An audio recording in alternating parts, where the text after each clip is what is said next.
Le deuxième A, c'est l'attachement. Amen. Mais vous pouvez utiliser le mot alliance. Le mot alliance ou attachement. Ok? Alliance ou attachement. Alors là, vraiment, c'est important. C'est pour ça que j'ai envoyé ces choses-là. Ce sont des aimants, et puis un boulon et l'écrou. Pour vous expliquer c'est quoi l'attachement. Pour que ton mariage réussisse, il faut que ta femme et toi, ton mari et toi, vous soyez en alliance, vous soyez vraiment attachés. Ça veut dire quoi attaché? Ça veut dire que vous êtes complices. Ça veut dire quoi attaché? Ça veut dire, tu sais, il y a un niveau d'attachement où tu sais exactement pourquoi tu as besoin d'elle. Et elle sait exactement pourquoi elle a besoin de toi. Il y a un niveau d'attachement pour arriver au point où il n'y a jamais l'un sans l'autre. Il y a un niveau d'attachement où même ta femme est absente, tu sens ce qu'elle va dire, ce qu'elle va faire. Il y a un niveau d'attachement. Vous arrivez à trouver une imbrication parfaite de votre vie. Vous fusionnez. C'est ça le but du mariage. La Bible dit, ils ne sont plus deux, ils sont un. Il y a un moment donné, tu arrives avec ton conjoint, vous atteignez l'unité. Quand vous rentrez dans cette dimension, c'est comme si le film est fini. Parce que votre couple devient puissant. Vous amenez un sujet. Vous êtes là, Père, nous avons un projet d'entreprise. Cette déclaration envoie une énergie céleste, divine dans votre entreprise. Et elle est menée jusqu'au bout. Le A de l'alliance ou de l'attachement est la partie qui fait peur à Satan. Il n'a pas trop peur de ton immaturité. Il sait que, en fait, même l'immaturité, en fait, tous les défauts de l'autre, le manque d'amour, va contrecarrer ou bien attaquer le deuxième A, qui est l'attachement ou l'alliance. Il faut réussir cela. En Ecclésiaste 4, à partir du verset 9. Deux valent mieux qu'un parce qu'ils retirent un bon salaire de leur travail. Dieu dit, quand vous êtes deux, tout ce que vous faites est comme multiplié. Vos activités sont multipliées. La vérité, c'est que un mariage réussi rend plus riche. Quand tu as l'impression que vraiment tu maries la femme, là, ça t'appauvrit. C'est que vous n'êtes pas en accord. Ça veut dire que vous avez l'alliance au doigt, mais vous n'êtes pas en accord. Il faut comprendre le but du mariage. Dieu, en Genèse 2,18, n'a pas dit il n'est pas bon que l'homme soit célibataire. Il n'a pas dit ça. Il n'a pas dit il n'est pas bon que l'homme ne soit pas célibataire. C'est pas ce qu'il a dit. Il a dit il n'est pas bon que l'homme soit quoi? Il n'est pas bon d'être seul. Beaucoup de personnes interprètent ce passage comme étant Dieu ne veut pas que nous soyons célibataires. Qui a dit ça? Dieu ne veut pas qu'on soit seul. Il y a une différence entre seul et célibataire. Un célibataire, c'est un statut. C'est quelqu'un qui n'est pas encore allé devant le maire et qui n'a pas la bague au doigt. Mais ce que Dieu dit, ce que Dieu veut bannir, c'est la solitude. On peut avoir la bague au doigt et être seul dans son foyer. Un mari qui décide seul, qui pense seul, qui réfléchit seul, et sa femme, elle critique tout ce qu'il est en train de faire. Il est seul, elle est seule. Ils n'ont pas résolu le problème que Dieu a posé. Dieu dit, il n'est pas bon d'être seul. Il n'a pas dit, il n'est pas bon de ne pas être marié.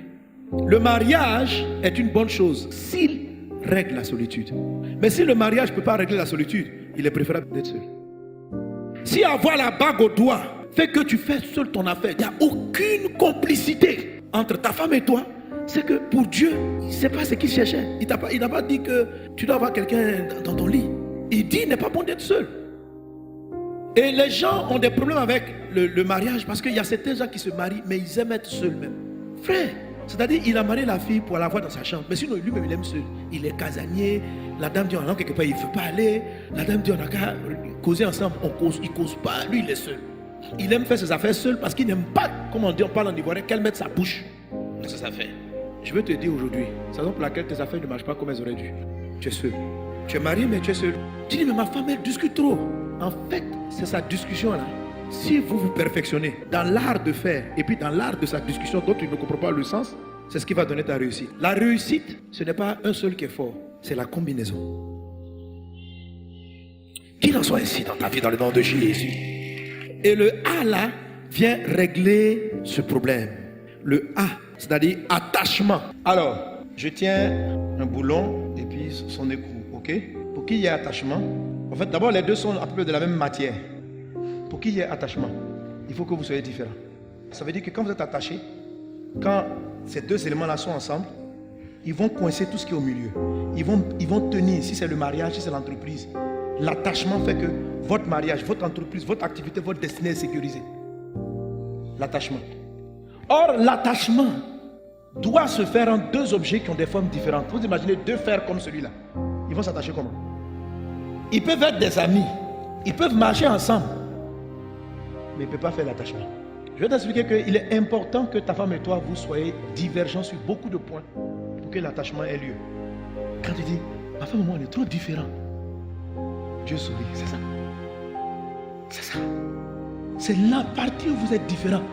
C'est là-bas que vous allez vous attacher. Les autres parties où vous êtes identiques, vous pouvez être que des amis, pas des attachés. L'homme quittera son père et sa mère, s'attachera. Il faut t'attacher. Dis à moi, attache-toi. Alors, il faut se disposer à être attaché. Pour être disposé à être attaché, il y a des préalables que j'explique dans cet ouvrage. Le pleinement béni numéro 2, 28. Il y a ce qu'on appelle le préalable. Amen. Alors, pour comprendre un peu ce préalable, je vais illustrer maintenant avec les aimants. Si vous connaissez le principe des aimants, c'est que les aimants, ils ont deux parties. Il y a une partie qu'on appelle la partie négative moins, il y a une partie qu'on appelle la partie positive plus. Les aimants sont censés se coller, ils sont censés s'attacher. Mais les aimants ne s'attachent qu'aux parties inverses. Par contre, les parties identiques se rejettent et se repoussent. Donc, si plus, je vais considérer que là où j'ai les mains ici, c'est la partie plus. Donc là, c'est le frère Gasparien qui veut marier Gasparette. Gasparette, qui est ce aimant, est chez ses parents. L'homme quittera son père et sa mère. Gasparien quitte son père et sa mère. Et il vient vers Gasparette. Oh Gasparette, veux-tu de moi? Gasparette lui dit non. Oh Gasparette. Oh. Oh. Oh. Donc Gasparette dit, je ne veux pas. Je ne te comprends pas. On ne s'entend pas. En fait, quand plus rencontre plus, si vous tenez des aimants comme ça, vous allez sentir le rejet. Il y a une force qui m'empêche de coller les deux aimants. Ok? Maintenant, si Gasparien vient vers le côté opposé, oh Gasparette. Donc, plus, oh. Là, ça s'attire, je les maintiens même. Il y a une attraction. Ils veulent se marier. Ils veulent. Et ils sont collés. C'est collé, hein? Le diable vient les séparer. Ils sont collés. Ils sont attachés. C'est ce qu'on appelle l'attachement. Pour qu'il y ait attachement, il faut qu'il y ait partie inverse. Pas partie identique. Pour qu'il y ait attachement, hein? Pourquoi c'est plus et moins? Parce qu'il faut qu'il y ait quelqu'un qui a une partie forte, dans un domaine est fort, l'autre est faible. Il ne faut pas que vous soyez identiques. Il ne faut pas que vous ayez la même manière de voir exactement. Et pourquoi Gasparien n'arrive pas? Pourquoi certaines sœurs n'arrivent pas à se marier? Pourquoi? Certains hommes ont des difficultés de mariage.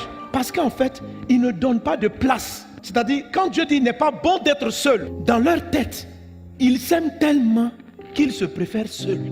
Ce qui fait que même lorsqu'ils rencontrent une femme, elle ne trouve pas de place dans leur vie. C'est ce que je vous ai pris dans le livre. Qu'en fait, il faut rimer avec Dieu. Quand Dieu dit il n'est pas bon d'être seul, il faut que toi-même tu reconnaisses que tu as besoin de quelqu'un dans ta vie. Pas tu as besoin d'une partenaire sexuelle. Il faut savoir que tu es un homme d'affaires, mais tu as besoin que quelqu'un vienne compléter tes affaires.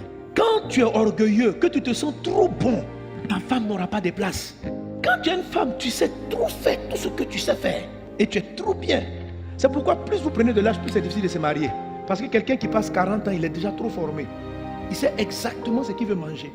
Or, pour pouvoir se marier, il faut créer une place, pour créer un nouveau goût alimentaire, pour permettre au goût de ta femme de venir s'imbriquer dans tes goûts à toi. Si vos deux se rencontrent, vous allez faire...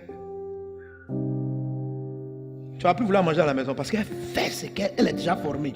Alors, comment est-ce qu'on se prépare à ça? Il faut vous battre. Satan a peur. On va revenir sur Ecclésiaste chapitre 4. Deux valent mieux qu'un parce qu'ils retirent un bon salaire de leur travail. Donc, quand on est deux, on est unis. Dieu nous donne du bonus dans toutes les activités que nous faisons.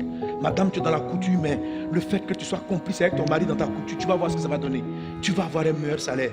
Monsieur, le fait que tu arrives à la maison après ton travail et que tu trouves dans ta femme quelqu'un avec qui tu peux parler, tu peux discuter des sujets sans qu'il y ait des palabres, ça va, boum, vous allez développer une intelligence hors du commun. C'est comme si le ciel va venir entrer dans votre couple. C'est vraiment merveilleux de pouvoir être à deux. Mais il faut être en accord. Il ne faut pas être simplement avoir une alliance au doigt. Ça, tu as vaincu le célibat, mais tu n'as pas traité le problème de la solitude. Le problème, c'est que Dieu dit il n'est pas bon d'être seul. C'est-à-dire, il est bon que tu t'associes avec quelqu'un. C'est ce que ça veut dire. Ça veut dire qu'il est bon que tu travailles en équipe. C'est ça, il n'est pas bon d'être seul. C'est avant là, on aimait les joueurs de football comme ça. Le gars, il prend lui seul, quitte le poteau adverse, puis il dribble. Il n'est pas bon de jouer seul. Fais la passe. Toi, si tu ne fais pas la passe avec ton argent, tu dribbles ton compte en banque, tu maîtrises, tu dribbles, tu gères tous les problèmes. Vous ne gérez pas, ta femme et toi, elle n'est pas au courant de quelque chose, chacun dribble. Et à la fin, vous voulez construire votre vie. Mais tu es seul à gérer, tu es seul. À la fin, tu marques des buts. Mais plus tu avances, plus tu t'épuises. Pourquoi c'est pas bon qu'un joueur soit seul? Même s'il est le plus fort, même s'il est Messi, même s'il est Pelé. On va te vaincre parce que tu seras épuisé. Pour bâtir ta première entreprise, tu as eu plein de sueur, tu as fait ça. Deuxième entreprise, troisième. Quand toute ton énergie est finie, tu n'as pas travaillé en équipe. Satan va te frapper, va faire fermer ta boîte, fermer ton truc. Tu vas voir que tu as construit une entreprise, dans tes vieux jours, la boîte va fermer. Tu ne vas pas laisser un héritage aux enfants de tes enfants. Et tu vas avoir tes yeux pour pleurer. Pourquoi? Tu n'as pas travaillé en équipe. Qu'est-ce qu'ils font encore? Ils ont quoi? Car s'ils tombent, leur élève son compagnon. Donc quand c'est les deux de Dieu là, il peut arriver qu'un soit en difficulté. Mais quand vous êtes en équipe,